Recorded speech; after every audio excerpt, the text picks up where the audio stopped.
Do you want to be up here with this interview, or? Well, maybe I'll crawl in and out. You know, I can sit over on this one, and you can set this other one over there, and it'll allow you to come and go as you see fit. Okay. You want me to move the box? No, that's all right. Kind of a nice place to stick my foot in this. It's in the way. Okay. Sure you don't get a kink on your arrow. Don't make much difference. It's got a special hose that you can't kink. It's got a tri-inner side to it. You've almost got to clamp it in a vise. I've had a lot of fun with people though that come over and stand out, and I go, ah! You stand, and the God, they go to dancing around there like you can't believe. Okay, well, the date is Monday, September 6th. This is Labor Day, and so we're in the workshop of Fred Wells, where he has labored for many years, and looking forward to the chance to talk to Fred and have him tell us about himself and his experiences, what led him into gun making, and what has been his favorite experiences, things that he can share with the rest of us. Fred, why don't you tell us about where you were born, the name you were born by, your parents, a little bit about your family?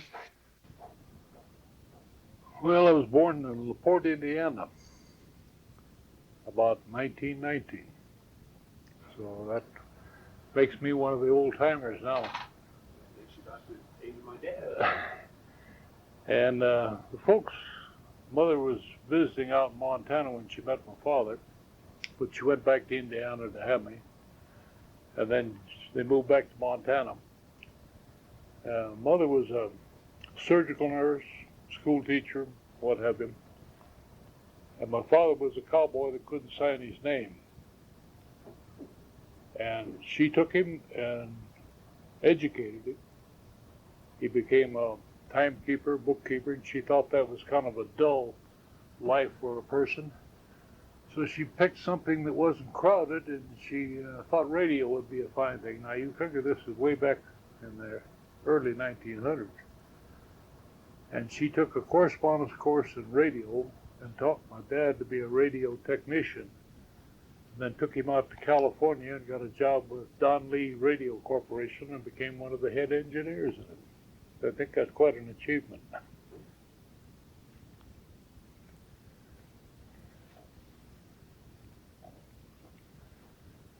Did you have brothers and sisters? I have two brothers and one sister. And we moved to California, like I say, and then from California to Arizona. We came in here in the very early 30s or late 20s, somewhere in that neighborhood. You settled here in Prescott? Yeah. Mm-hmm. My father was quite sick, and my brother too with asthma, and they said, get him out of California and move him to a dry climate. And we landed in Phoenix in the middle of summer. You can imagine what that was. Mother said, we got to get out of here. We landed in Prescott. I've been here ever since.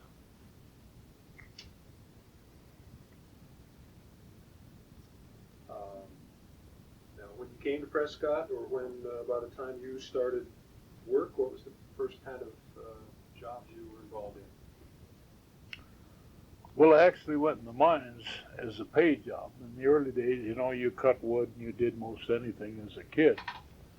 And that was during the Depression. Things were a little bit closer around here. We run whiskey for the bootleggers and rustled a beef or two to exist. Cut wood. I had a choice of cutting wood or hunting, and you can imagine which way I went. I could feed the camp or I could cut wood. But the first pay job was a mining. I went to work at the Iron King mine underground. I was only about 16 or so, 15, 16, in that neighborhood. That paid $3.15 a day.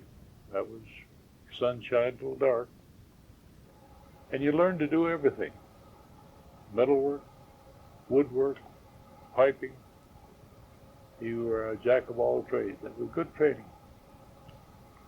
So that's where you got a lot of your background experience. Pretty much so, yeah. And you learned there that there was no such a thing as you couldn't do it.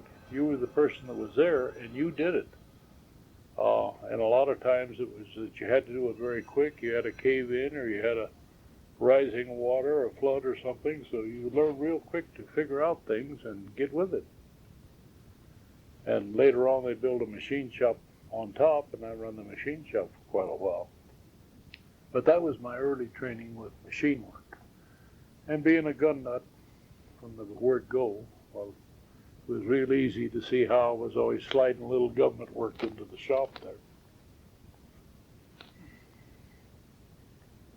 When would you say your involvement with guns actually began then?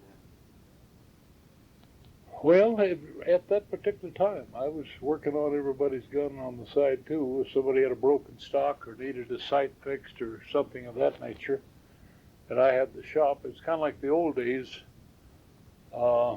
A lock and key man was the gunsmith, and he usually run the Harley-Davidson motorcycle shop along with it.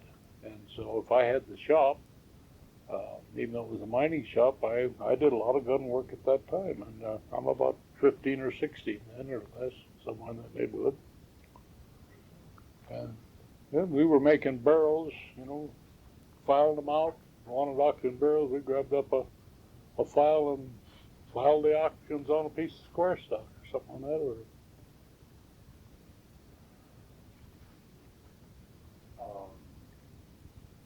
When did you begin acquiring your own equipment, then, in terms of machine equipment, for more sophisticated work? Well, I left here and went north to Montana, and I worked in the mines up there because it was always good pay. It paid more than any other job in the country. And I started building a shop up there, and we rented an old Safeway building that was about 50, 60 feet wide and 100 feet long. And we put a mobile partition in it, and as the shop and store grew, we just kept shoving the partition back. And we had the shop on one side, and I've always liked the arrangement, and the store on the other, and a big counter down through the middle, so you could literally be in the shop without being in anybody's hair. And you could see the shop, talk to the people there, and you could be in the store over on the other side. So you got into retail, the retail aspect? Right off the bat, yeah. And from there I went in the service. And I had a partner that had it, and that was my first experience with partners. If you could possibly avoid them, do so. Because the finest person in the world, greed is a funny thing, and it takes over. So I didn't have too much left when I came out of there. He'd taken most of it. But going in the service, I was one of those lucky fellas that when I went in, I think I wanted to go in the Air Corps or something on that order, but being I was supposed to be a gunsmith or something of that order, they were going to put me in the armory. So I didn't hardly do much training. I went to town and from Camp Roberts to Paso Robles. There was an old Swede had a gun shop there, and it's like a busman's holiday. And I was asking him about a few things. There was a colonel came in, and he was trying to get a Springfield scope mounted on a Springfield. And this old Swede told him, well, you can't do that because the bolt handle's in the way, and you can't drill a Springfield. And not knowing enough to keep my mouth shut in those days, I stepped up and said, well, you could do such as you do something else. And this colonel turned to me and he said, soldier, what's your name, rank, and serial number? Well, I could remember my name, and I'm sure I didn't have any rank then, and I had to take my dog tags out to find out what my serial number was. And Monday morning, I had an order to report to the colonel's office, which I did, and the sergeant didn't even know what the hell it was all about. But he finally went in, the colonel's office, says, there's so-and-so, send him right in. And he says, I understand you're somewhat of a gunsmith. And from that day forward, my life in the Army was paradise. The colonel was a gun nut, and that's all I did while I was in there was build custom guns for that colonel. And we had a fine bunch of German prisoners that were running the machine shop, so I had access to some real knowledge. Anything I wanted done, they knew how to do it, how to set up or what have you. And the colonel would come in the morning and say, "What are we going to build today?" And that's how I spent my Army life. And the early part of it was built. I couldn't even get out of the States. I wanted to go overseas, sabbatic and take. Oh, no. And I stayed right there and built guns for that colonel. Was it about to give away his golden goose? Oh, God. But you know, I didn't have enough points or anything to get out after the war. And they shipped me up to Fort Lewis. And of all things, they made me chief diabetic officer in the kitchen. And I had never boiled water. He said, now you can hire all the female help that you want. It was female because there wasn't any male.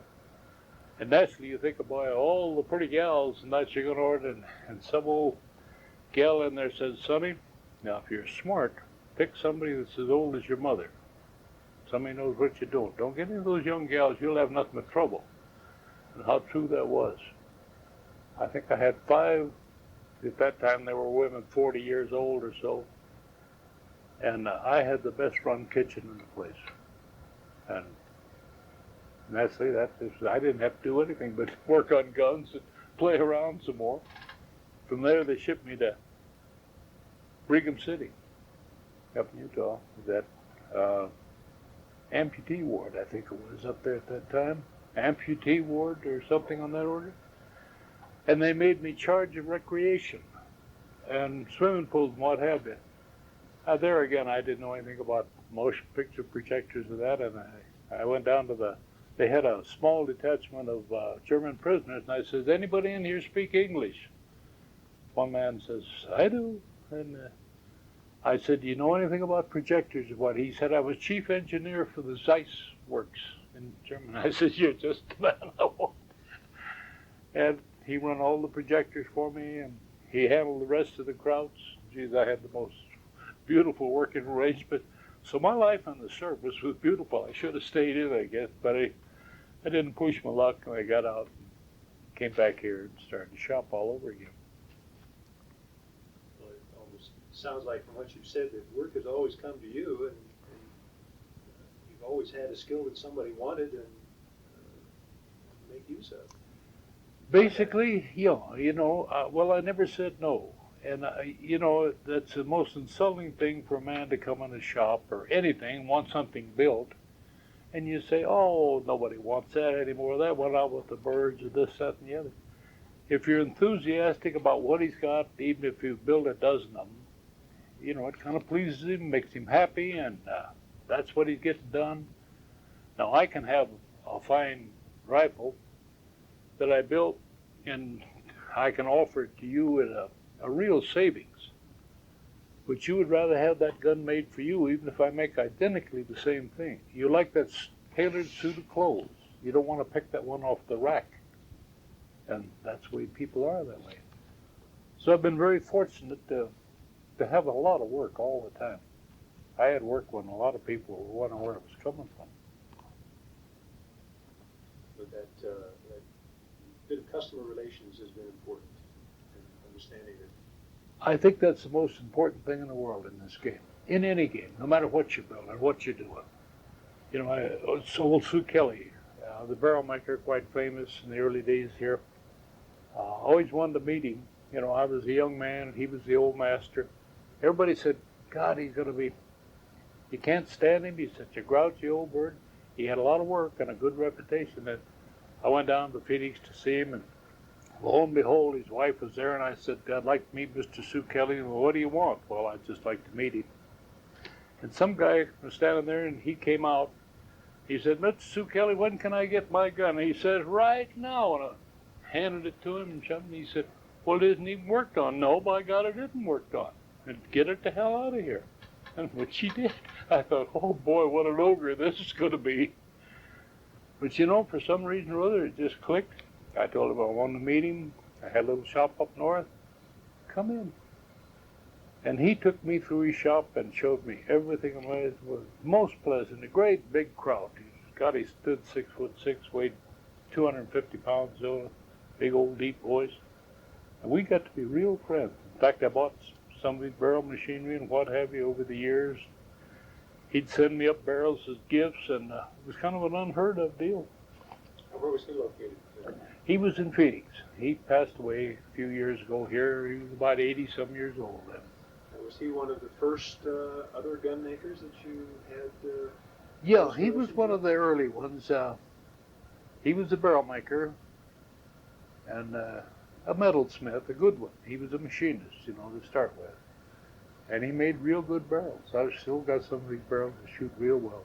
Now, what were you doing mostly at the time in terms of gunsmithing? Well, at that time, I was what we call an assembler today.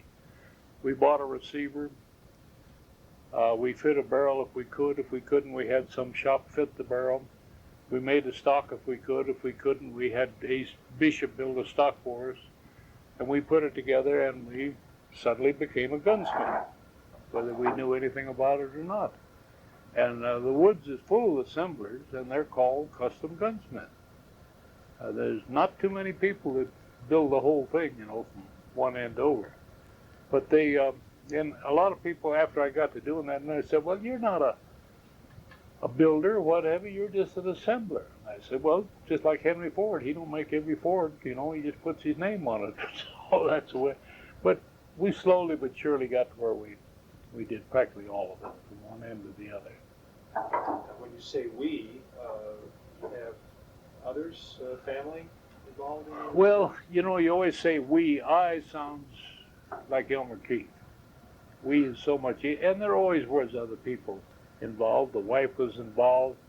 My older sons were involved.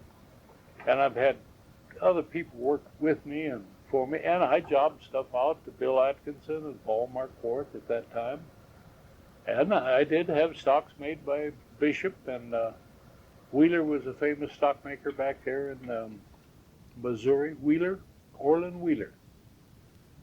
Boy, I was swamped for stocks here one time, and I was trying to make them myself, and I wasn't getting a greater work out of Bishop, you know, that I wanted. It was just a handle. And this Orland Wheeler sent me a flyer. And I think a complete stock, $56. A nice job of inletting, nicely finished. I can show you some and still have them. Nicely checkered. And I could send him one or a dozen stocks. And in 2 weeks' time, he'd send me a letter. Upon the receipt of your remittance, your work will be ready to ship. And I always thought that was a real good deal. Just send a man a bill that way. You know, once he sends the money, we'll send the work. Because you do get clipped a few times. And he built hundreds of stocks for me. I had him going to him, right, left me, finally retired. But he was a fine old stockmaker. And come to find out, I asked Fagan about him one time. And he said, well, he and I were partners. He and I went together as partners, and he said we worked along, got along real well, and he said he kind of wanted to go on his own, and I said, whatever. And he said he was undoubtedly one of the fastest stockmakers that he'd ever seen. 2 weeks is a pretty amazing turnover time. He figured a complete gun, if he made it out of a block, was 16 hours, from the time he started until he checkered it. And if he wanted to hump up, he could beat that. Now, this was at a time when you weren't using stock duplicators, you were using... He evidently had one, and I think they were old furniture machines, because Bishop had those, and also Faison did. And Art King was here in town, and he had an old furniture machine, and he was a shotgun man primarily. He'd bring a piece of wood in and have Rachel write her name across the back of it. And this would be in the morning that he'd bring it in and show it to her. At supper time, he'd come by, and he'd have a 21 shotgun stocked with that piece of wood, ready to take to the field. I never seen a man in my life. It would scare me to death to watch him work. And the same thing with Bishop back there. They said if you could see Bishop or Wheelers or Faison, any of those people do stock work, you know, they're building handles. And as far as they're concerned, it's a baseball bat, a Mixmaster, whatever. There's no thing of beauty. It's just a piece of wood. And some of those old German carvers, they carved that about as fast as we'd dish ice cream out of a bowl like that. And nice, smooth, neat cuts and all like that. So I guess the guy, in fact, the Art King, made enough stocks. In fact, while he was here, he'd make 100, 150 stock shotgun stocks a year for a guy back east. He didn't do anything from out here. The guy would send him the thing, and he'd make them up, and he made a lot of it on that old furniture machine up there. And to me, the work come off of that real crude. You know, it was, you know, real dipped out and what have you. But he was just that fast. You know, it's a job. He worked at it 9 to 5, and that's the way it went. And he always said, hey, and he didn't like guns. That's what probably made it good. He just didn't care for them at all. It was just a job. Yeah.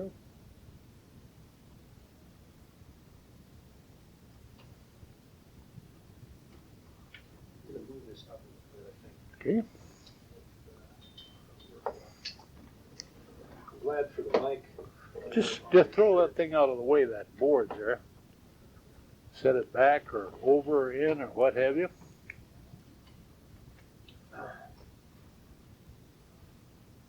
Okay. Just the closer we are with this mic, the better it'll work. Close this door here. Sure.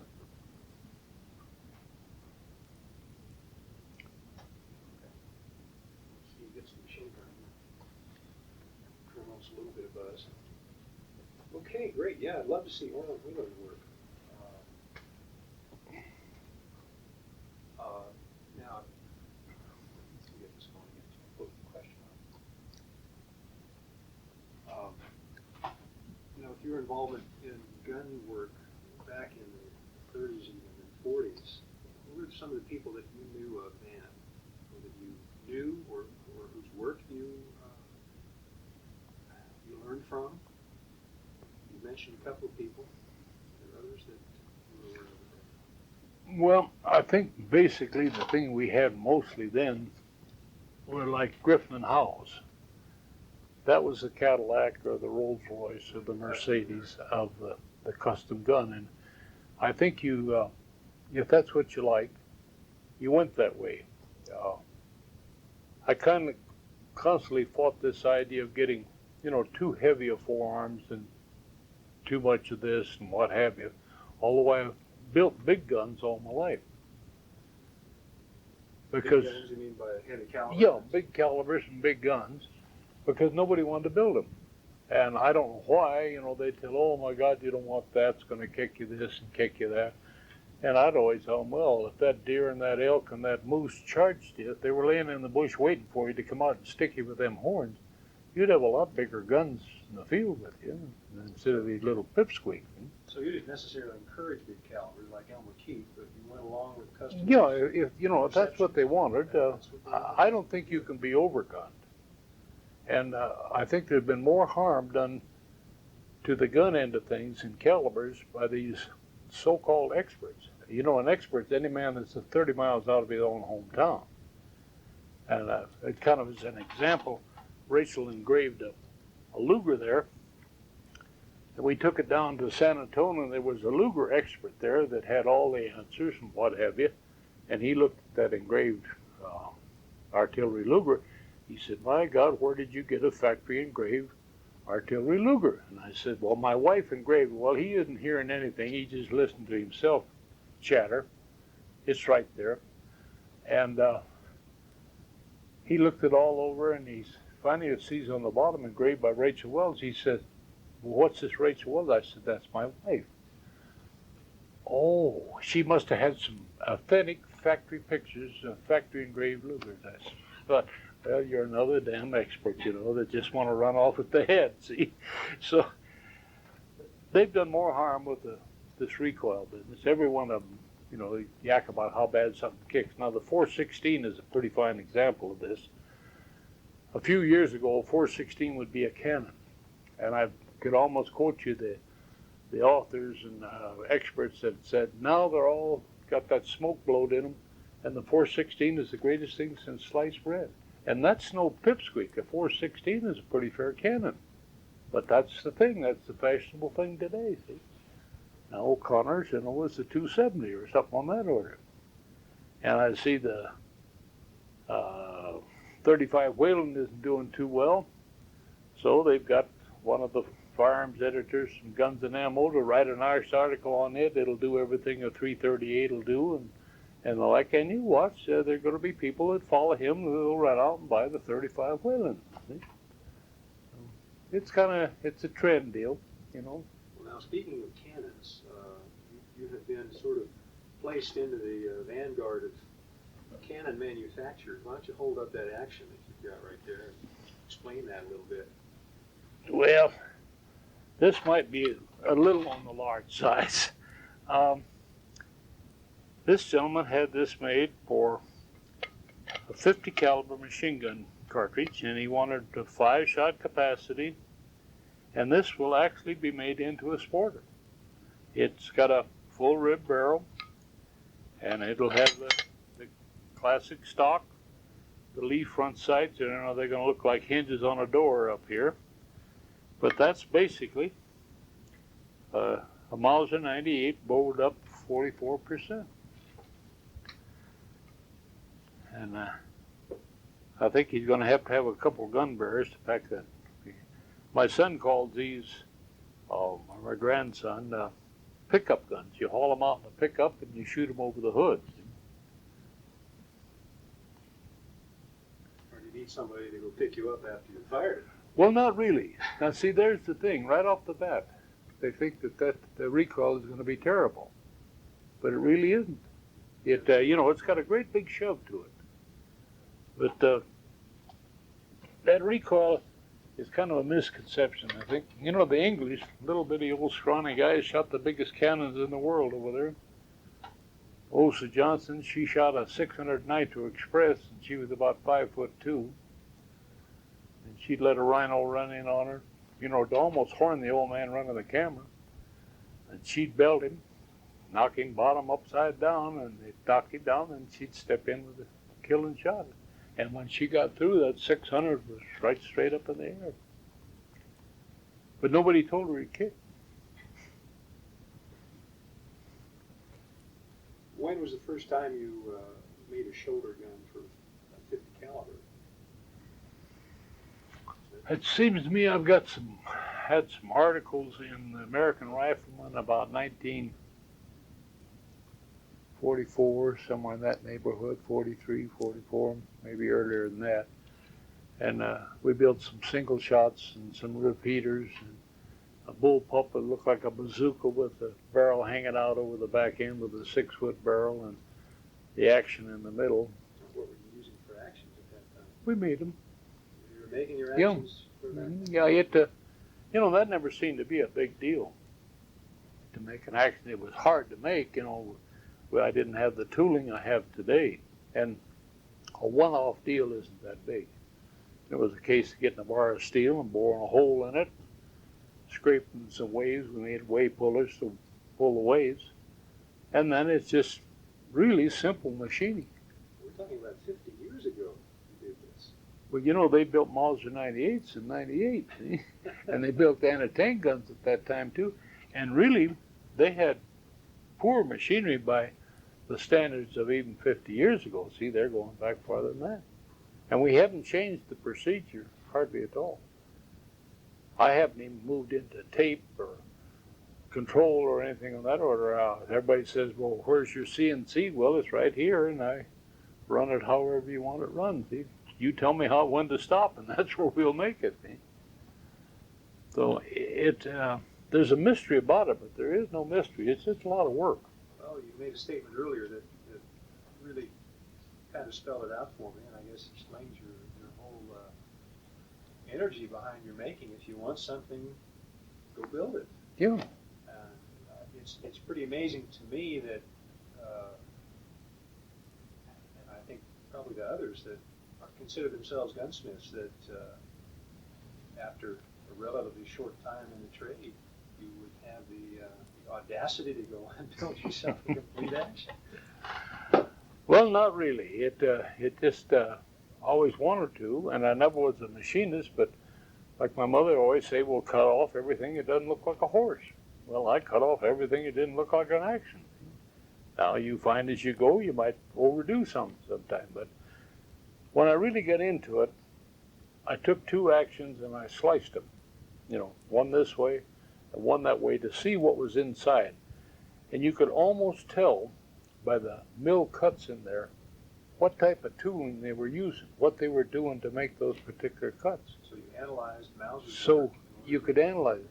Now, I sent these pieces of receivers over to Howard Hughes's laboratory over there. One of his chief engineers, the one that did all the work on the sprue screws, he got to be quite a gun nut and came over here to visit me, and one thing led to another, and we become real friends on this deal. So he was fascinated by these actions. So he took them back over there to this laboratory, and all these engineers really went through this thing. And they couldn't understand anybody designing anything that perfect that long ago. There wasn't a thing that they would really change on that. And some of them weren't gun nuts. They were, high-class machine engineers.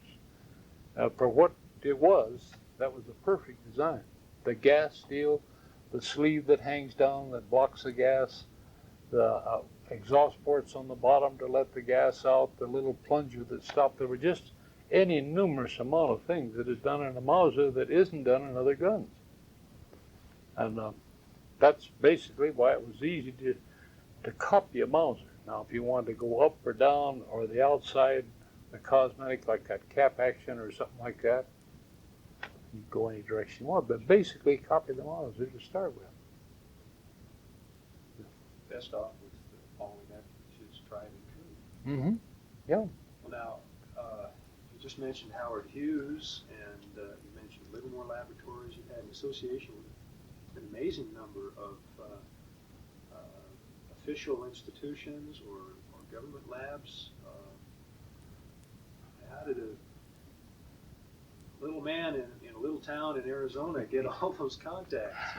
Well, it's a word of mouth thing. They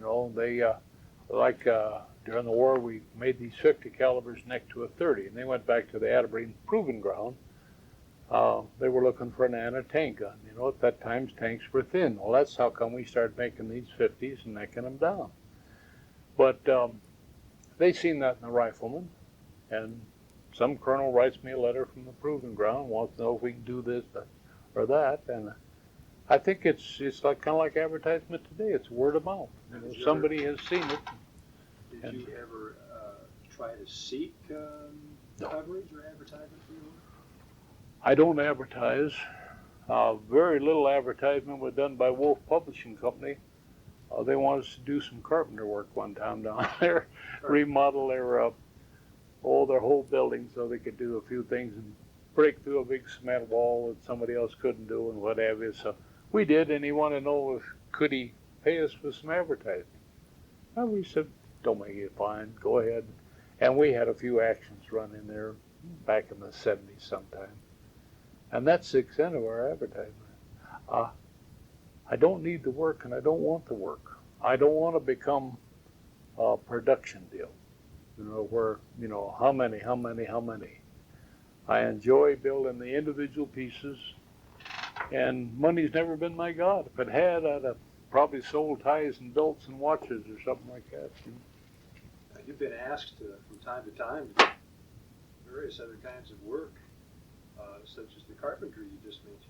Didn't you feel that was kind of an infringement on your gun work? No, not really, because one of the things it did do, it lets you get outside.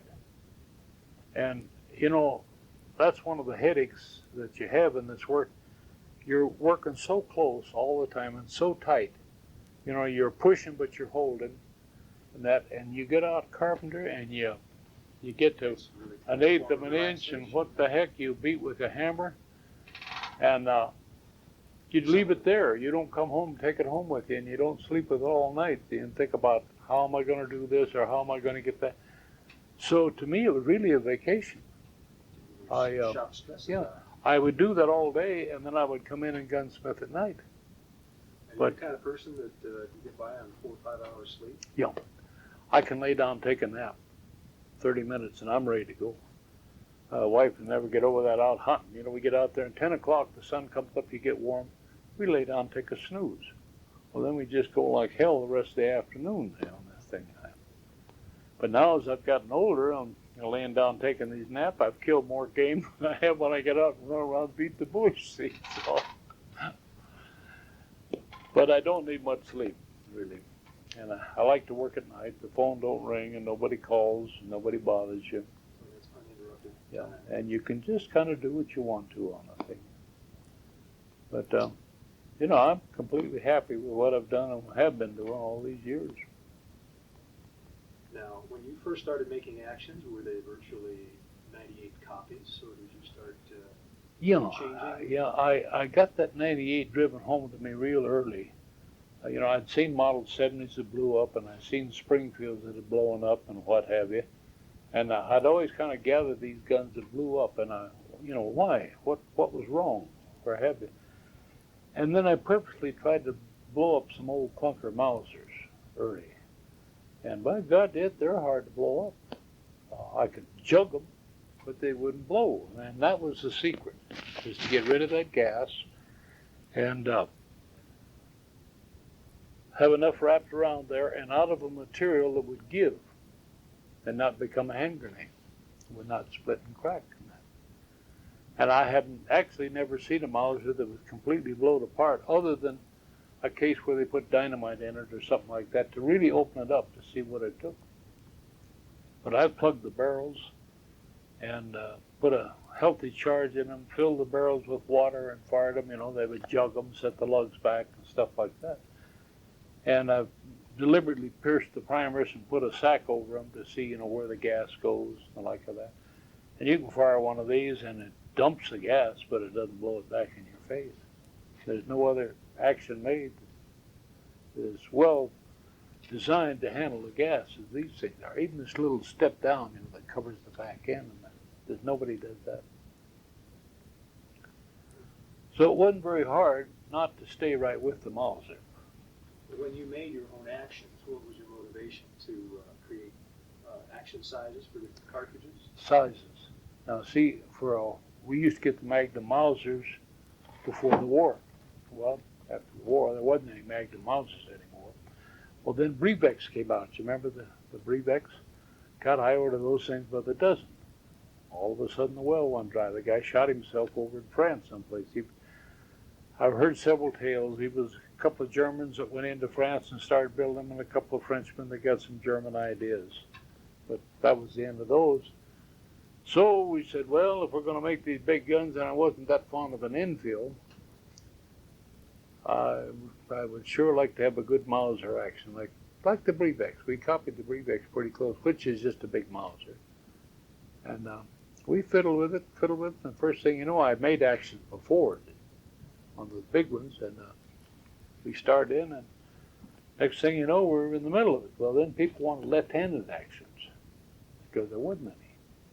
And I started making left-handed. And then they wanted these little Kurtz, because there wasn't any short Kurtz. I made a number of those for Griffin and Howell. They wanted the little Kurtz. You know, what time period was that? Pardon? In what time period? Oh, most of that has been 5 years ago or so, more. They made quite a number of beautiful little guns. They took them from there, you know, and stocked them in quarter rib barrels and the like of that. There was quite a few publications. The Guns magazine had quite a number of minutes. But those were nice little jobs. I enjoyed those. And the intermediate now, it's popular. So the Magnums are more so than anything human, but there's others that delve into it.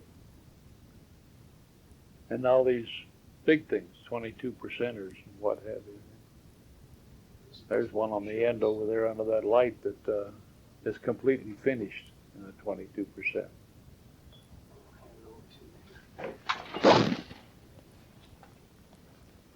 Yeah. No.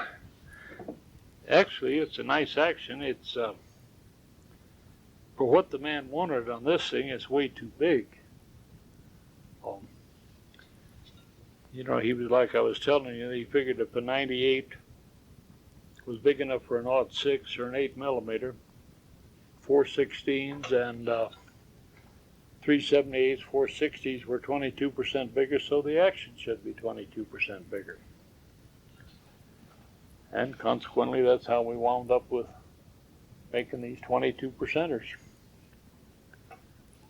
They're about right for a 577 or a 600 nitro or something on that order.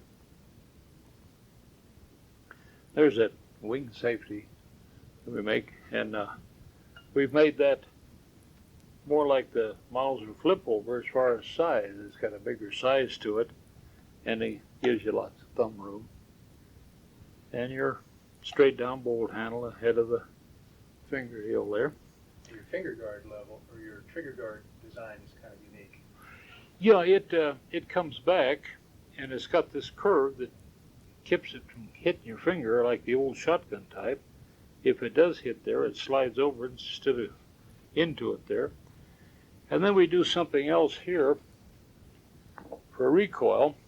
We've got this way and this way, and I bed those up tight, which would be very similar to a single shot action like a Ruger or something on that order, or some of the English stuff.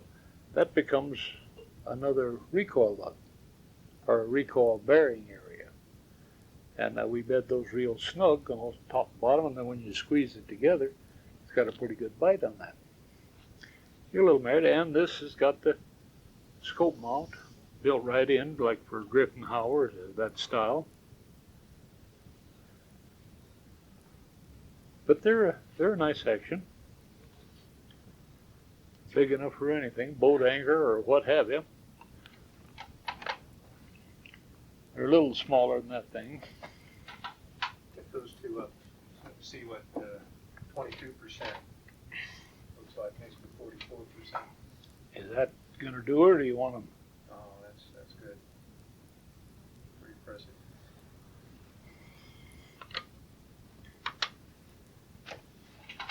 Okay, let's get there in here, Matt. Let's see what tape recorder's up to. Over there. But if you're ever out in this country, you'll have to go see that round house. I'd love to. All right, we're about ready to go on again.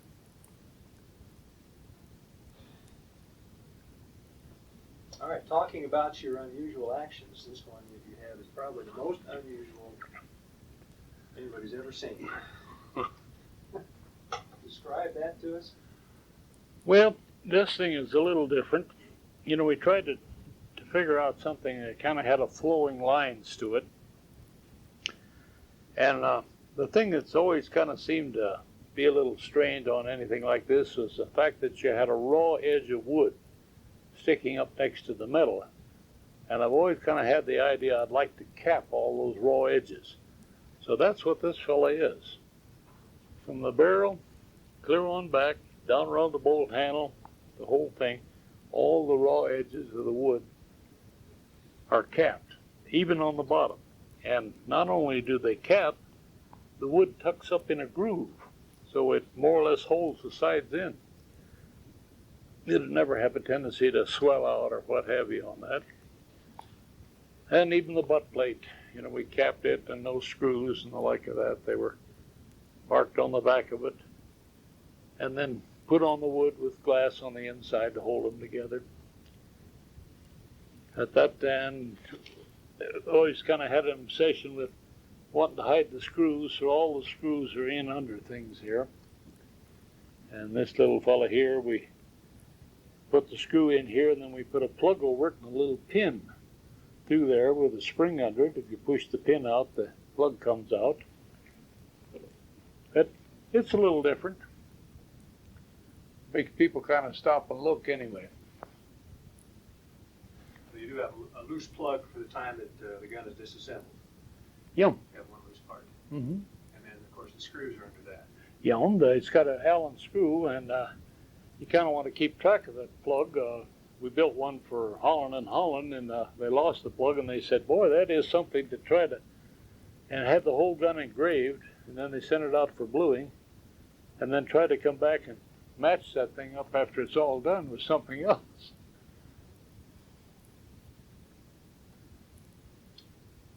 Which size and caliber is this action? This particular one is 375, and it would be a magnum length.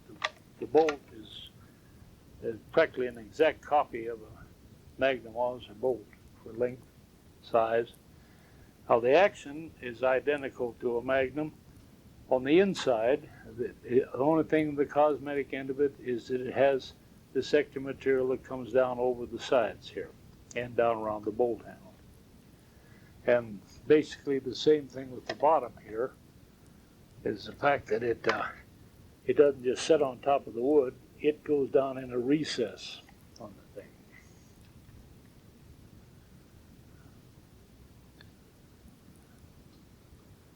Okay, just trying to make sure I've got focus.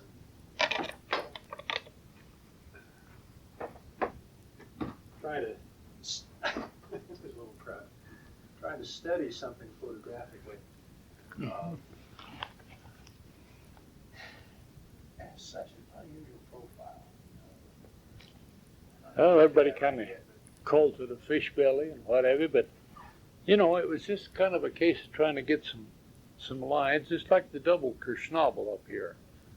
It kind of breaks up something as you come out there. It's kind of like the square hood on a Rolls Royce, you know, it breaks up all that other stuff. And the bridges, they break up the roundness of an action, give it a look all of its own. Kind of like an old coffin-hooded cord. Having the barrel and receiver ring flowing in one unbroken line right out to the muzzle is such an unusual effect. Yeah, you know, you don't know whether you like that or not until you do it. This is kind of a do-it gun, and we'll see if we like it. We're so used to, you know, we're traditional. We hate to see anything change. You know, we're so used to coming out and then breaking down and going on out, but this thing, I kind of want it like a big old shark, you know, real slick, kind of like a Salt Lake streamliner up there. I noticed the two curves from the front receiver ring matches the curve of the bottom of the This thing here, Yeah.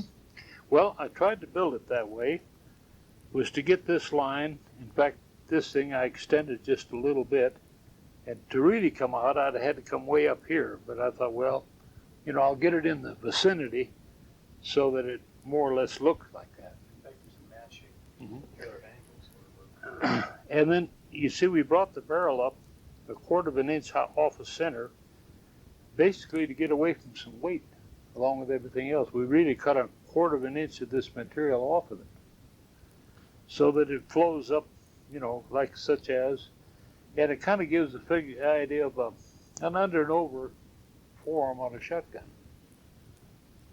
And the cap, you know, that's just kind of traditional there. You just, and then try to get your fits real good and close so that, I think, Virtually no seams visible on the gun, no screws, the only one pinhole, and the bolt stop release were the only projections anywhere in the action. you know, and you know, I went to that style of this thing was to get away from the box out here. Not that I don't like the box. I think it looks real good on a Mauser deal, but this was going to be a real streamline deal.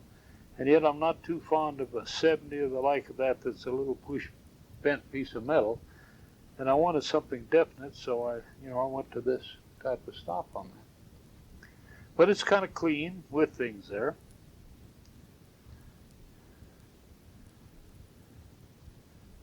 And, you know, the screw like underneath the cap is in under that. That's fairly common. You got something in there?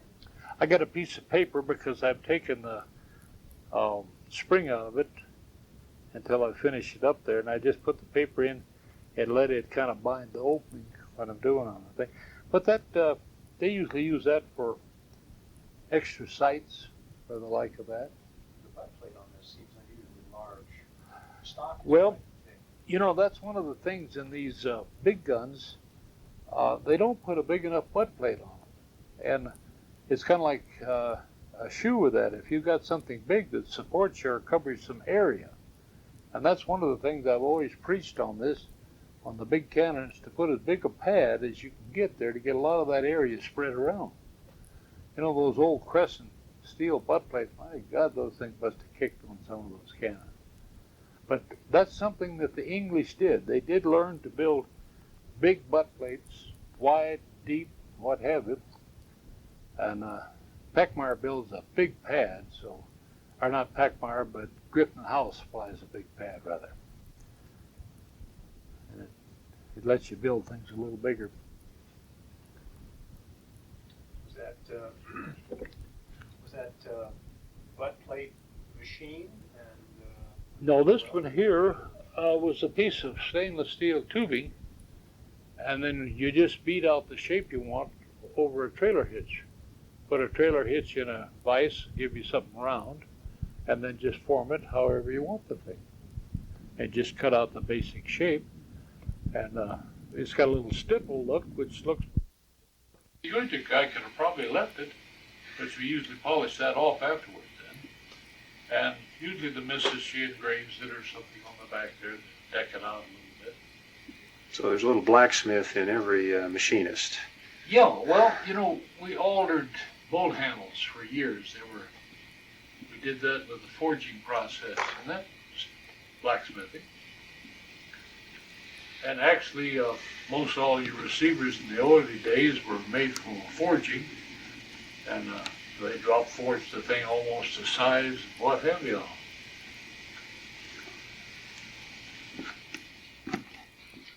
now you mentioned your wife doing the engraving.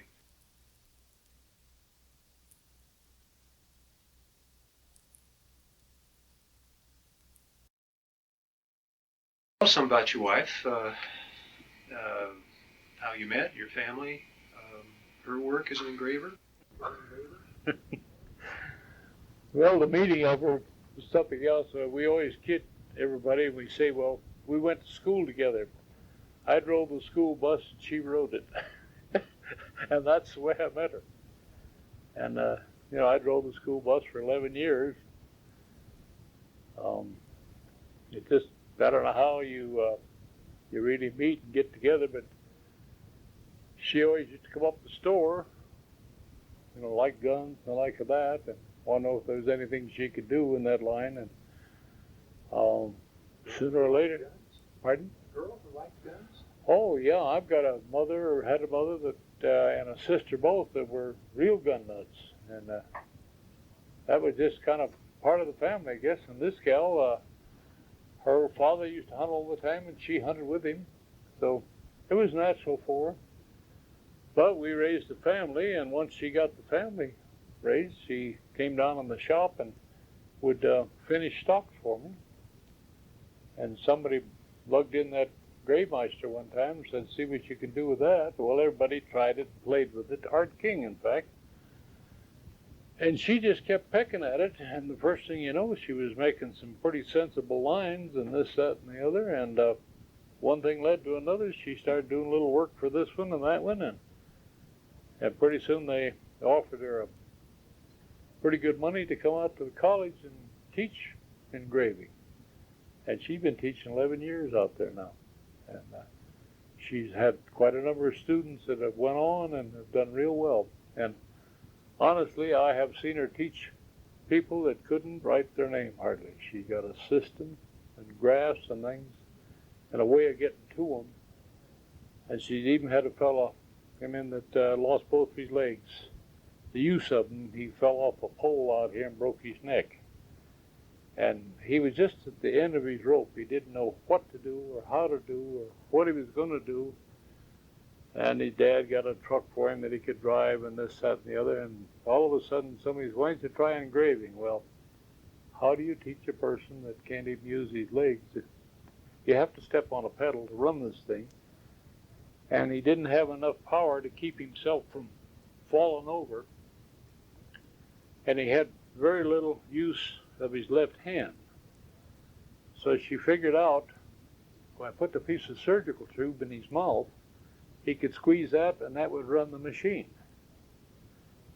And she rigged out some pedals and built a kind of a table for him that he could rest his arms on, and here that would keep him from falling forward.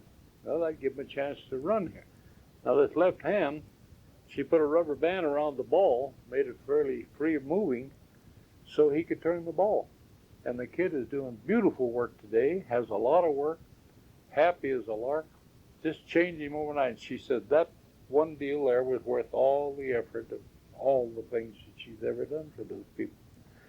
And now she's got a couple more of them this year. So she's, and there's a access and this, that, and the other here that takes care of these people.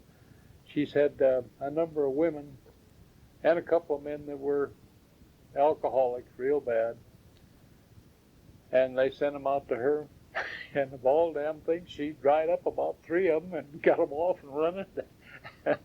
She laughs about it. She says, I get all the misfits and this, that, and the other. I think sometimes that, a person that doesn't work with his hands is lost. It doesn't do something with his hands occasionally. I think that more people could. That's why this college is wonderful as far as I'm concerned. A lot of the older people that have nothing to do, they go out there and take the gunsmith course, artwork, silverwork, or what have you. And a lot of them in the gunsmith course will never do anything with it, but it lets them putter, hobby it, and the same with her engraving. A lot of them do that and do it just for their own satisfaction. It gives them something besides watching TV. Well, you obviously got a lot of satisfaction working with your hands in many different ways. Yeah.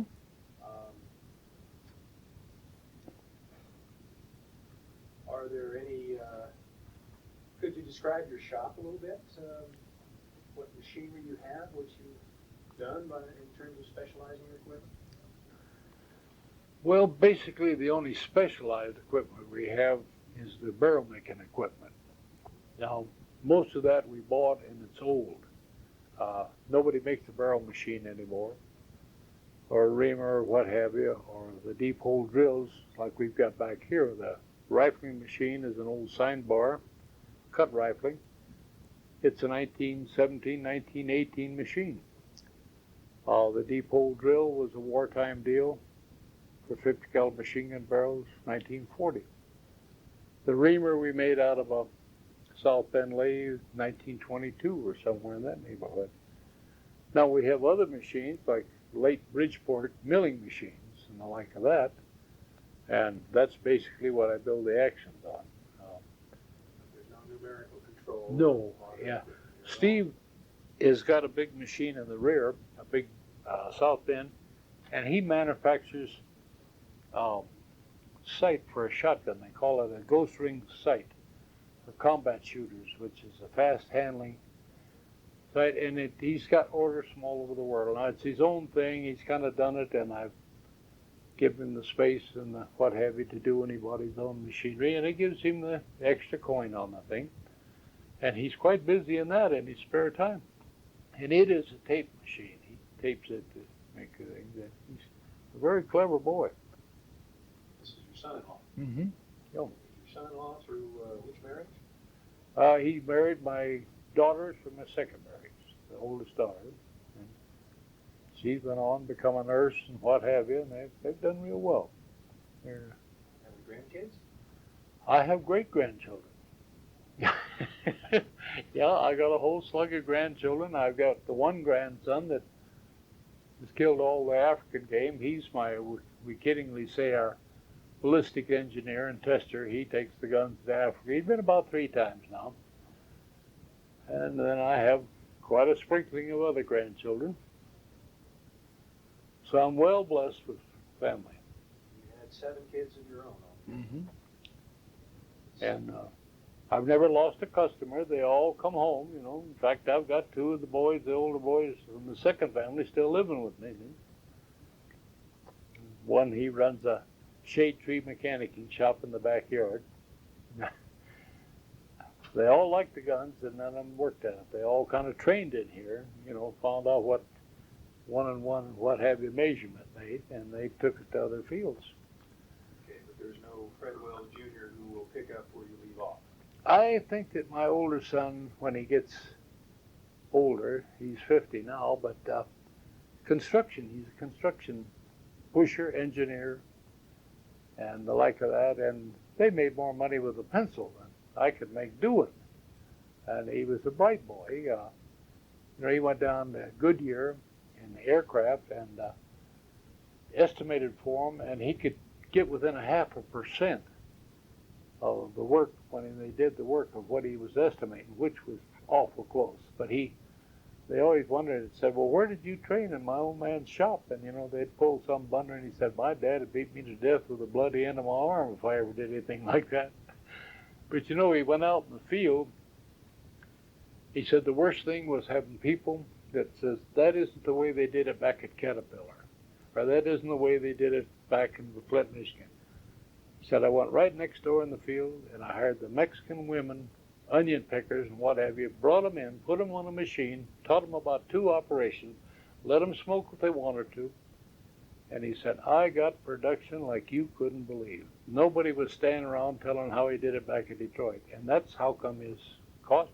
And he did all the center section of the Boeing 707 down there. And little did people realize that 90% of that was made with some Mexican women that couldn't speak English. It was that big old Boeing.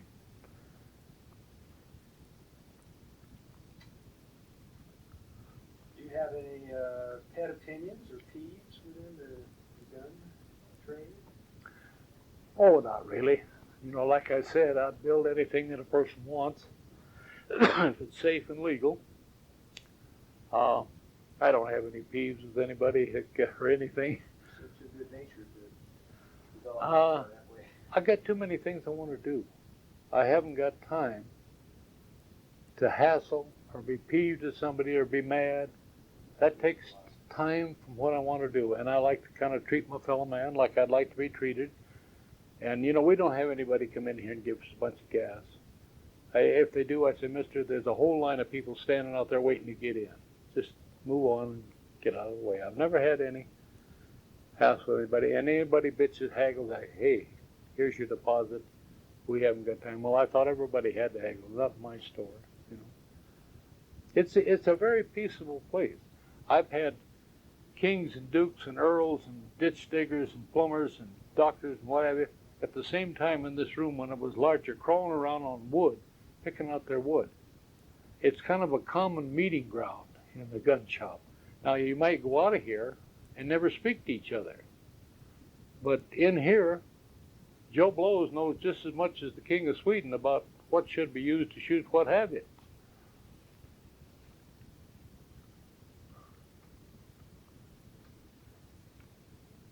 I noticed that you have a real special relationship with Rachel, your wife. You kind of joke at each other, and yet there's a real affection. I think that's evident there.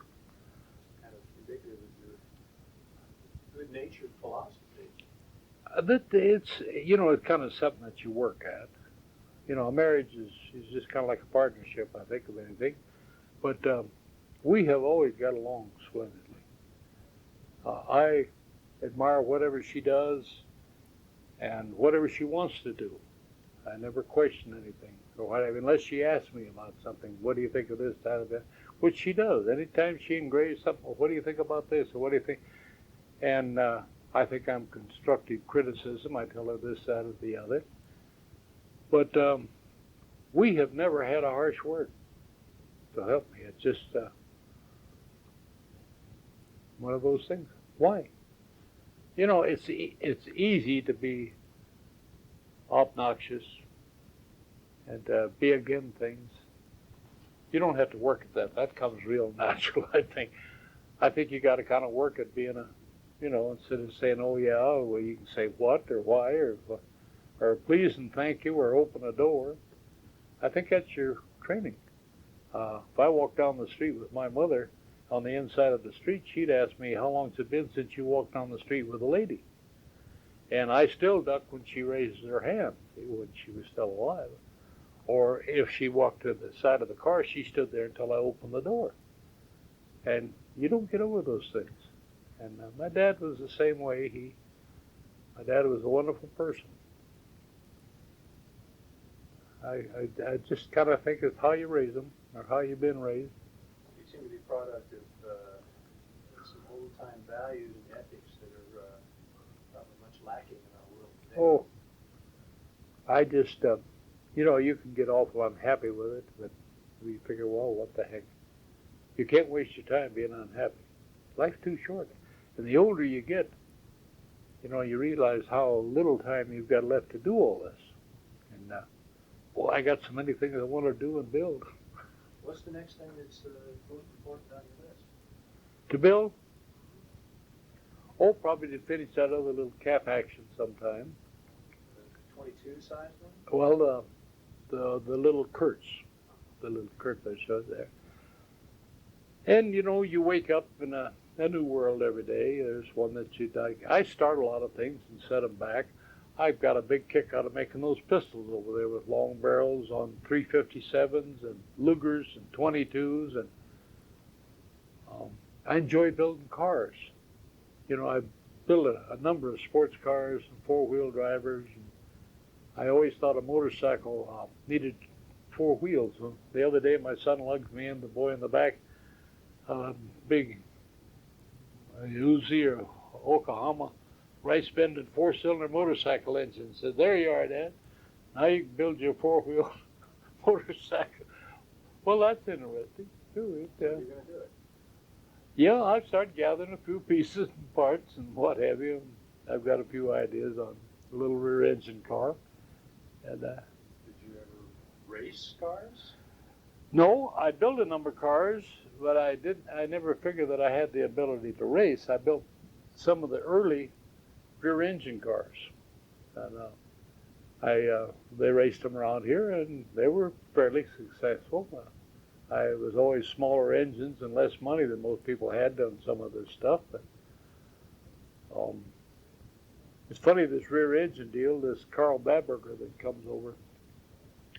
I had this rear-engine car, and it was quite successful, and it had a lot of this independent suspension all the way around, which was something that was new. And he got quite interested in this, and he went to Hughes and told him about this idea, and he said, well, he'd like to be able to fleet a car to go to Indianapolis. And he said, you and myself go over to see Frank Curtis, who was the big Indianapolis car builder, and ask him what he thinks of this idea. Now, don't tell him where you're from or what you're doing. And if he says go, we'll fly. If he says no, that's it. Oh, we thought that was fine. And we showed him this and that, and pictures of the car running, the old movie deals and how it worked. Oh, he said, the damn thing will never fly. Well, you can see what happened. The rear-engine cars came out, a number of years down the line later, 10 years or more. And everything is rear-engine in Indianapolis today, Formula One and all the sports cars. And one day, Frank Curtis was standing in my shop after all this happened. He was standing in here. He said, why in the hell didn't you kick me in the leg? I said, well, you didn't know the rest of the story, did you? And he said, no. Well, I said, that was Howard Hughes that was going to back this thing. Unlimited amount of money. He said, gee, Merry Christmas. He said he should have broke my legs. And that's as close as we got to being something in cars, really had money to build cars. But we had a lot of fun thinking about it. Well, your versatility is nothing short of amazing. Mining, carpentry, and construction, building your own houses, and hobnobbing with billionaire investors, race car drivers. Well, they all put their pants on one leg at a time. I've had millionaires and what have you. Some of them were very nice people. Old money are nice people. New money tend to be snotty. But when you get right down, they're all real nice people and quite interesting. And usually those successful type people are interested in what you know. They always say, I know what I know and what you know too, and that makes me way ahead of you. And but there's been some real interesting people down the line. Well,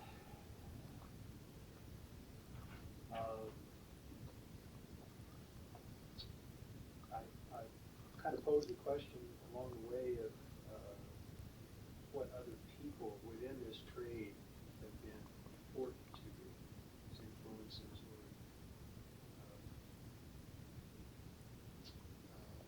sources of your own motivation. Just looking back in the last 30 to 40 years, who are the people that you were aware of who did stand out in the trade? A lot of us who are newer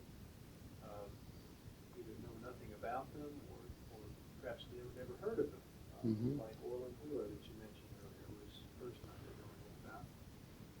Well, there was a number of people back in those days. You know, like when I was in my 20s, I was always looking up to these people. Sue Kelly, the barrel maker, was one of them. Bill Miller, the barrel maker up in Montana, he was another one. And then there were numerous people on the coast over there. I always looked up to Weatherby. He did an awful lot for the gun business, especially the custom type gun and that. He had enough promotion and enough money and sugar daddies to really do something there. You feel that he had a large part in promoting the high grade or custom aspect of the shoot? Well, that and the big bore and high velocity. And I always went along on that line. And, you know, a lot of people boo-hooed him, but he was quite successful and still is. And I always used to get a great big Christmas card from him and a nice letter. We originally built his first cartridges back in the 40s. And find some of the old riflemen. We made these, neck down these 50 calibers, and in doing it, we spun them down so we got that beautiful round shoulder. Well, there was a few articles in the Rifleman about it and pictures of it and the big cartridge we developed. And he writes me and said, could I make a 300, 257, and a 270? And I had a hell of a time making this thing because I couldn't spin and develop those round curves. So we literally made a reamer, half reamer, you know, turn it up, slice half of it, and we made a hydraulic die. And we put the case in there and a hydraulic, and hit it with a double jack, and boom, she popped that thing right out. Did he have a term for that, double venturi or some such thing? Maybe the name registered with it. Old Ralph Waldo Miller developed the CCC control thing. Now his was the other way. You know, it was like this. Well, he started out that, and old Ralph Miller had that thing patented. So he had to do something else. So when he seen this drawing we had in there of the rifleman, boy, there was the answer to it. So I just took the thing and I curved it just the way that he had, and I made these half reamers and made these cases. He had velocities and energies and everything published before I ever got the cases to him. That's some more your expert stuff. Well, this is show business. But you developed the actual design. We actually, as far as the developing, from there he did his own loading and whatever, but we made the first cases for Roy Weatherby. Now that's been way back it's in the Rifleman, 43, 44 or something issues of that, and it shows the pictures of the 50 caliber neck down, and also this cartridge that the old gunsmith, German gunsmith, and I made up a long range type thing, and he just took it from there. But I used to get the biggest kick out of him. I'd see him someplace, and I'd walk up, and he'd say, "What's your name?" You know, I just can't. He was quite a fella. And there was a number of other people, like Gradle, that used to make the Roy Gradle. You've mentioned people mainly who are either machinists or sort of all-around gun people. You haven't mentioned any stock makers, some people who might be considered stylistically important to the trade. Now, Well, you've built a number of stocks, a great many stocks yourself, right? Stock makers, like I said, we copied Griffin and Howe in design. Now, there was a number of stock makers. This, I mentioned it before, the Humboldt Bowman. And it's, you know, I'm waiting for somebody to dig out that story on those, and it's one that would really interest people. They made bows. That's where the name came from, up in Humboldt, California, way up in the northern part. And they made bows, and I think there's a college there or something. And they made these bows and arrows and whatever. Well, when the Depression come along and business was down, they started making gun stocks. And somehow or other, Elmer Keith, and he had a few ideas. They were pretty fair. And he laid out some ideas to them, and they started building these stocks. You know, you saw those in the scrapbook there. But they did nice work, real nice work. Some of it was gaudy, like ivory 4-end tips and pistol grip caps, and a raised Keith swell on the side of the outfit with your initials on it. And that had, well, one of the things that he did was that high cheek piece that kicked away from you at the time. It wasn't a rollover, it was kind of streamlined, but it was high. Now, those were people that I admired. You know, there weren't a whole lot of custom stockers in those days. Came along, Al Beeson was one of the early ones that really did something. And once one of these firearms editors, Jack O'Connor, wrote about him, man, he was off and running. And I've done some work for O'Connor. I built a 7mm for him, and I built a 458 where he's African hunting and tiger hunting and what have you. And every time he mentioned my name, I got enough damn mail that I could have covered this floor in here. It was just, everybody followed him like that. And all he had to do was say a kind word or mention your name, and you were off and running. And he was a real nice fella. I liked O'Connor. And he was one of the few that wanted a 458, called me, wrote letters, and said, how much? And I gave him a price, and that's what he paid, and he never asked for any cheapies or what have you. But I've had these firearms editors come in here. One of them, particular one here, quite noted, and he got my son, of all things, and he was figuring out the gun for him, and it was a 510, it's going to go to Africa, I'm going to give you all kinds of publicity, and he kept throwing that in pretty regular in that. And he said, now, Mr. Wells, what's it going to take to get this gun started? And my son said, money. And that was the end of the conversation right there. But I've had them all from time to time down the line that were going to do great things for you. Even one of the noted editors for one of the more popular magazines, and he would had Bill Atkinson make some barrels and deliver them to me, and he wanted an action, and the check was in the mail, and called me in a week, did you get the check? I said, sure didn't, it must have been lost. My God, I'll put a stop on that. And that went on, the same conversation, for 3 or 4 months. And I finally saw him at a gun show, and I walked up, and I said, did you ever get that check? Did you ever find out what happened to it? And he turned, he had some business someplace else and everything else. So, but this is one of the prominent ones. And I've still got the 2 barrels that Bill Atkinson made for him.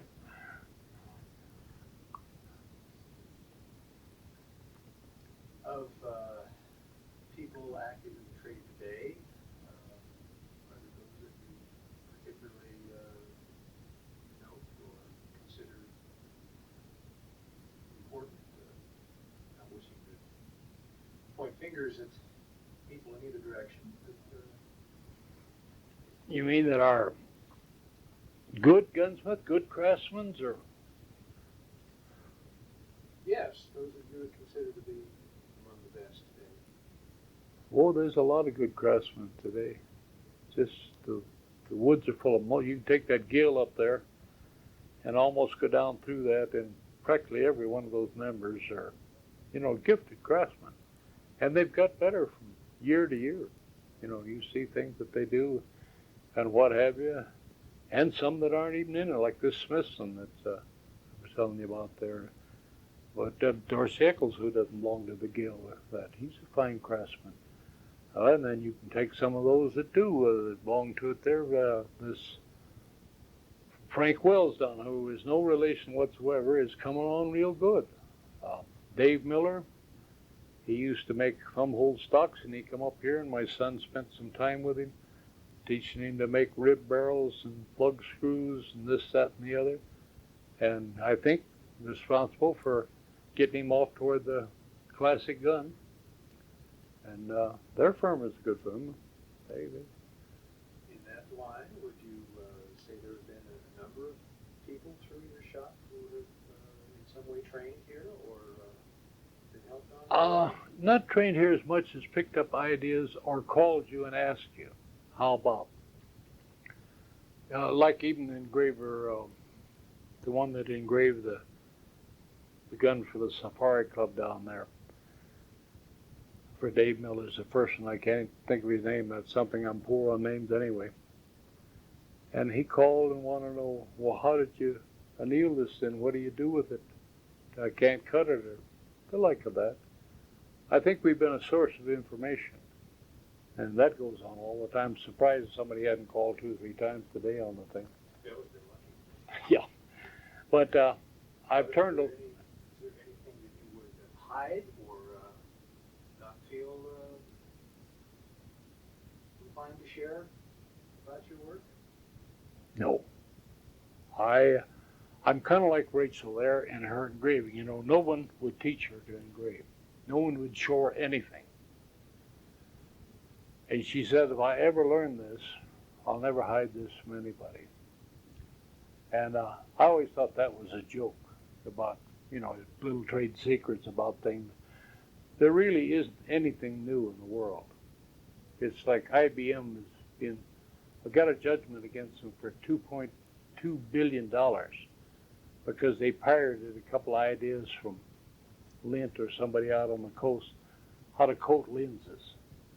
Geez, we've been coating lenses. It's older than half. It's a German invention. What can you hide? And what can you patent? Everybody said, well, didn't you patent this or didn't you patent that? And also, I will show anybody anything they want to know. Now, when I started this gunsmith school out here at the college, You were responsible for that? yeah, they had a machine shop, and it was kind of wishy-washy, wasn't doing too well. And I was on the board of advisors in the machine shop because I had a shop. And they said, what are we going to do with this? And I kind of kiddingly, but seriously too, I said, well, why don't you start a gunsmith program? You got all the machinery, the facilities, and we can get somebody to teach it. I'll help you all I can. And it evolved from there. And it turned out to be a pretty good deal. Well, actually, I have created, if I want to call it competition, a dozen, probably, little gun shops around the country here. In this local area? Yeah, but I don't do that kind of work anymore. And we furnish all of them with barrels. We make barrels for all of them, and barrels for the college and so on. So really, when you share your abilities, you're not creating competition. You're perhaps creating more need for what you do. Really, you do. I think so. And I enjoy showing somebody. I enjoy showing them on a tour in here or showing them how to do something there. You know, there's a lot of people that are building a receiver that had no more idea how to bore that or how to scrape the waves through it or what have you, which I'll have to show you that wave machine. So we do that for them. And then they can go to work and cut and carve and whittle and what have you on the outside and where to send it to get it heat treated. A lot of them take 2 bolts and weld them and put them together rather than fight the idea of making a bolt. So those are cases of sharing things with them. And I've never got real opinionated about something. I think you become a prima donna there, and you're not serving your fellow man when you've got to have it my way. If you want a John Collins stock, you've got to have that particular style. Hey, you want 2 cheek pieces on the thing, or how would you like to have it? I had one fellow that got a telescope, and he wanted a sight on the side. And I put him a front sight and a rear sight, and he tipped the gun up, and he could shoot real well with it. Well, he lost his eye. He said, put me one on the other side, will you? Fine. I said, you want me to take this other one off? He said, no, the wife likes to use it, and she's still right-eyed on that thing. And that's the damnedest looking thing. It looked like a fish hook deal, with a big, here's a gun setting up with 2 big ramps on the side and 2 sets of sights and a quick detachable scope in the middle. So, an ordinary gunsmith would have just, I wouldn't have anything to do with that thing, see? I think that's the only way that they really figure that they've arrived is they kind of become a prima donna. Or it's like a painter. You know, he thinks he has to be that to arrive. Well, if that's what it takes to make him happy. Sounds like the real trick is just to serve people the best way you can. That's the whole ball of wax, I think. You know, you just become a priest, you know, and you listen to their troubles and try to help them iron it out on that. Life is really a fun place if a person just kind of works at it a little bit. You don't even have to work it, just enjoy it as it comes by. You know?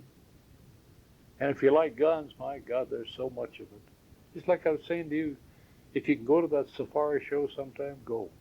You know, if you got to short the baby a pair of shoes or something, it's worth it because you'll see more. You know, and it's right there with the guild. So, what the heck?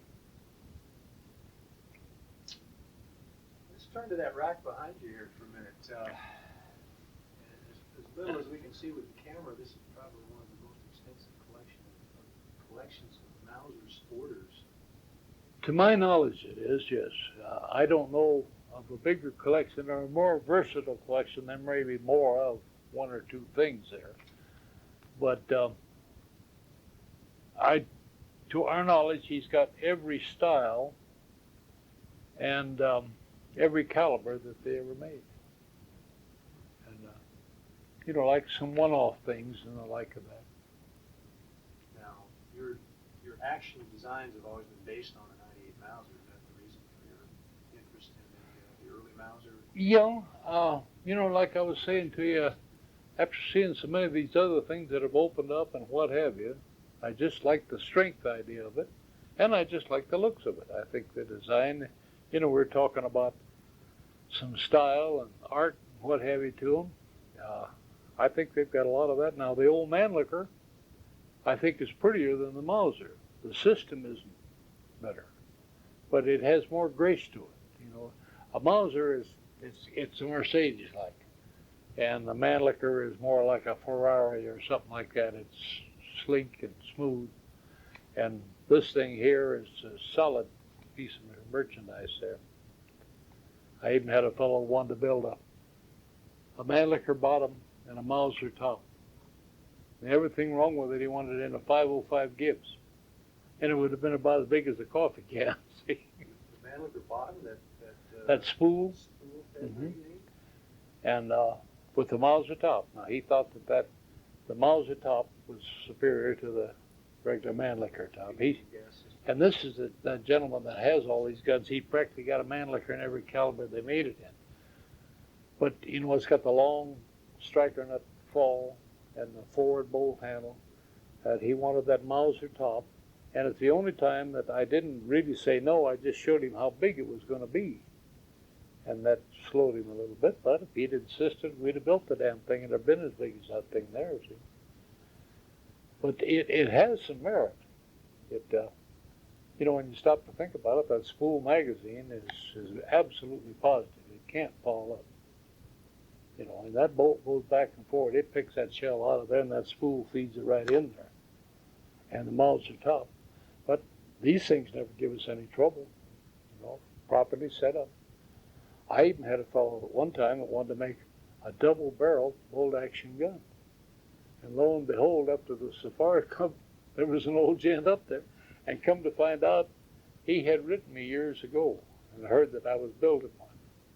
And I sent him all the dope, and he went similar to what I had in mind, but he got a little carried away. He just had more doodads and fail-safes there than Patch held a mile on, I think. And he brought them down here and showed them to me and wanted to know how that was that I was going to fire those one side. And it wouldn't eject on the other side when you opened the bolt on the thing. But mine was, I mocked up a deal.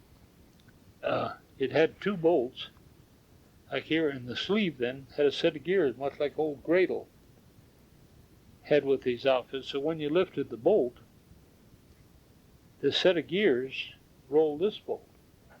And it had full two magazines and whatever. It was just two 98s put together, basically. And you could run it right-handed, left-handed, whatever way you wanted on the thing. But it would have been just basically a showpiece. You know, it wouldn't have been something that was very practical. And like his things, they were a beautiful work of art, but they, the machinery, but I don't know how practical they'd have been.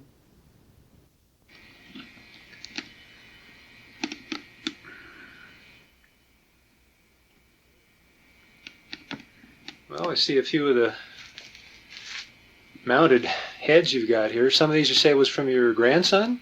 My grandson killed all the African stuff. Those are all his.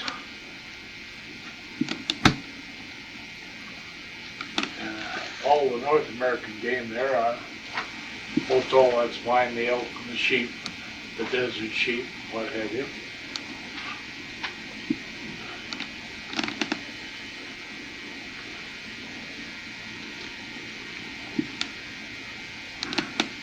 All this African stuff over here on the wall is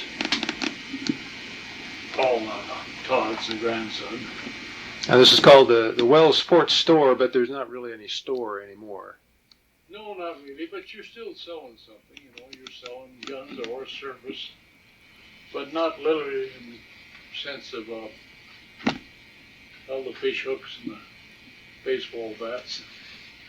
But you know, you laugh about that, but when I had the store, I actually did more business selling the academy school sweaters and baseball bats and the high school, their athletic equipment and what have you. And there again, the lady that had it before me, if somebody brought a basketball in and it had a hole in it, well, there was a bunch of conversation. I just handed them another ball. We were selling them thousands of dollars worth of equipment. But there was no argument, no what have you. Give it to them. That was part of the advertising. So we consequently got all the business in town up in the northern part of the state, which was a good deal. And fishing, I sold more fishing gear, and I have never really drowned a fish to speak of. And golfing, man, I could play golf with the best of them, and I have never hit a golf ball in my life. You know, I never played any baseball. But you've become kind of an expert. That's what I mean about these experts. Whatever you're selling, see. Have at it. Now none of those guns on the rack are for sale. No. So this is the Wells collection exclusively. Did you? Out of that collection, is there a favorite or two that really stands out Well, to it you? would be for me, but my son, they're like pretty gals. Every one of them is a favorite. What makes the Mauser Sporter so attractive for you? Practically everything about it.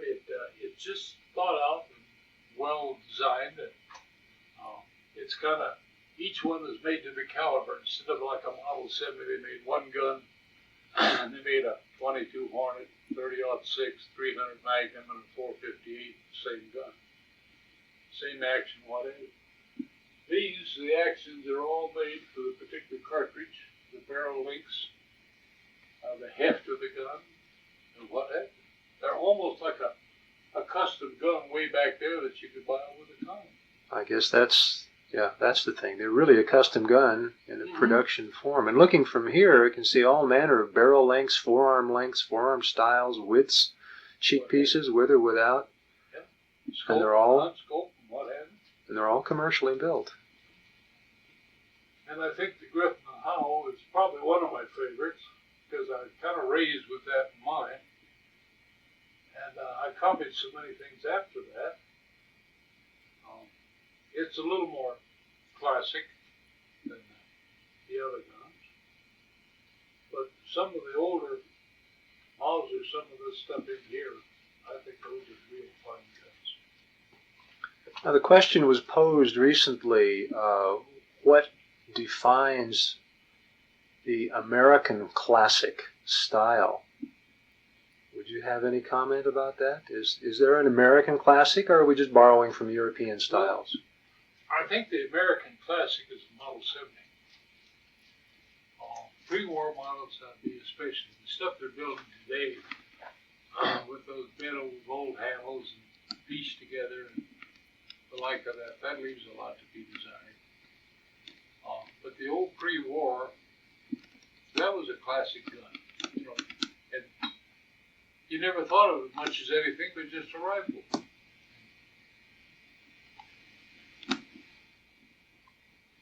And yet you don't concern yourself much with Model 70s. Well, I don't like the strength of it as well as I do a Mauser, but I think the classic design of it, and I think of one of the bent bolt handles, it's got the prettiest swept back handle that any was ever made. Is that the pre-war style or the Pre-war style. pre-war? You know, it kind of comes up and grows out of the receiver. And basically, that was like the 54. The bolt handle was the third lug. So they put a big hunk of square there that had a notch cut that if anything went haywire, it became the third lug. Well, now these darn things have got 4 lugs that we make because you got your front lugs, your third lug, and your bolt handle. And when you throw that little piece of metal up there to guide that ejector, or extractor rather, it's that much more meat they'd have to tear off. And that cap action there that's got that recess down on the side, it's got a whole bunch of stuff in it have to tear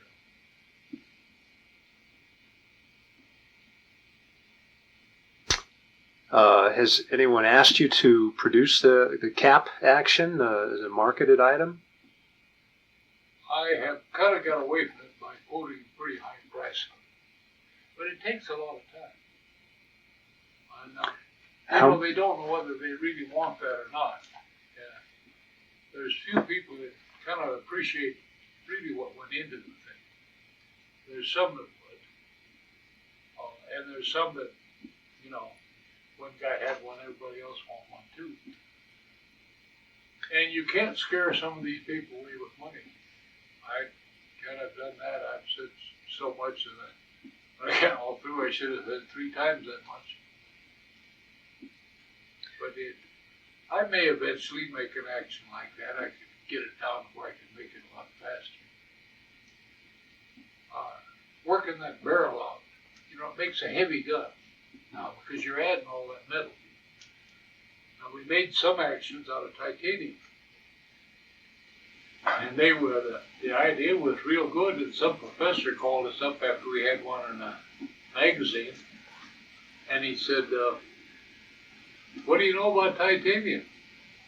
And I said, well, we don't know a whole lot about it. He said, you know, that could just disintegrate anytime. He said that we were responsible for making a lot of Japanese pistons and connecting rods and valve stems, and you name it. And he said, we knew about when they would go, so we changed them ahead of time, but he said, you don't know whether they'll go in 5 hours, 10 hours, wherever the stress is. Titanium may just absolutely turn loose. And that's something that gives you some thought when you stop to think a lot of airplanes got a lot of titanium now. But they've got that down to the hours they know when it will go. The first one's got to go, so that gives them some gauge. So we made them after that with a steel insert and a steel bolt, which we picked up weight, but the action itself was titanium. And it's no big deal to work titanium. Everybody said how tough it was. We never had any trouble. We had quite enough of them. But it was a long process to build the thing. Is there a somewhat average standard number of hours it takes to produce an action in your typical form? You know, really, I couldn't tell you if my life depended upon it, because we do so many jobs. Say we're boring, or we bore a whole bunch of actions. We pull a bunch of waves. We thread the front, a bunch of them at a different time. So we never even broke it down because we never had the same amount of everything. And that's what makes this game nice, because you never tire of the job. You know, if you get tired of doing that, you go do something else because you got so much of it. You got firearm pins to make or something like that. So I couldn't really tell you how many hours is in And actually, now my son started doing all this, and I said, "Don't do that; it'll scare me to death. We're probably working that we're working for $2 an hour." So I don't know. I don't know what it would take if you just. I don't think you could sit down and just build one thing. It would probably drive you up the wall. Maybe you could. I've done a few things for myself. Wanted to build something. Every time I do something for me, I think it's kind of like stealing watermelon. I got so much work for other people that I feel guilty when I do for me. I justify it by doing a little bit in the evenings. Maybe that's the reason I work late. Or a holiday or a Sunday or something like that. I'd say, well, this is my day. Not too much of that. I've got a room full of projects that I don't know whether they'll ever get built. All those pistols you see over there. Got all those long barrel jobs. And I've got a number of actions in there. And someday, maybe. Or Steve, he'll inherit doing all that, probably. He's a good hand. Well, good. I'm glad personally that there's somebody here who's in the family who feels like keeping on the trade. But there'll always be somebody carrying on this type of work because he's already thinking about how to build a wave pulling machine, to pull the waves in there, and the like of that. And he's in his early 30s, and I'm in my early 70s, so he'll probably take it over sometime. Well, you said that virtually every building on this block you had built or had a hand in building, and this has really been your corner for the last 50 years. Structure, it's a Butler framework. I hung that first, and then we built blocks up to it, and I put a core deck floor in it so you couldn't shoot through it. And built the apartments upstairs, and I built those with block. So when anybody moves out, you go in and wash it down with a hose and repaint it as good as new. And steel door casings and the like of that. It's a nice building. It's a well built. Practicality seems to run in your blood. Doing things the we right kind of way. laid it out, so it was easy to maintain, and all the sewer system goes down through the center of it. You get to all the sewering and plumbing and everything from the bottom here, and that made it nice. You really have impressed me as a man of all seasons and all abilities, and I think we're lucky to have had you focus them so well in the gunsmithing trade. The Well, gunmaking. it's like I said, if it's been done, you can do it. It's nothing new. And like my older boy always said, all that education does for you is tell you where to find the answers, where to go get your answers. And there's books on anything if you want to learn. Has the subject of retirement ever come up seriously? I'd be right here doing something. The only time I retired was patting me in the face with a spade. I think. I'll probably go on just like I am when I get to where I can. Maybe I'll be able to stand around and tell somebody how to do it. But I've got 100 projects that I want to do. And that keeps you going. Now And you're. a young wife too. That makes a lot of difference. That helps. Keep that in mind. That helps. Yeah. See, I got her spotted 20 years. I told her she was my old age pension. She could look after me when I got older. Good thing. I said you were a most practical man. Well, I think we'll wrap this up for now. Sure. Maybe we'll come back if another subject of interest comes up. But on behalf of everybody in the Gunmakers Guild, the American Custom Gunmakers Guild, I sure appreciate your opening the door to let me in here. Appreciate you coming in. I like the show and tell. Thank you again. You betcha, sir.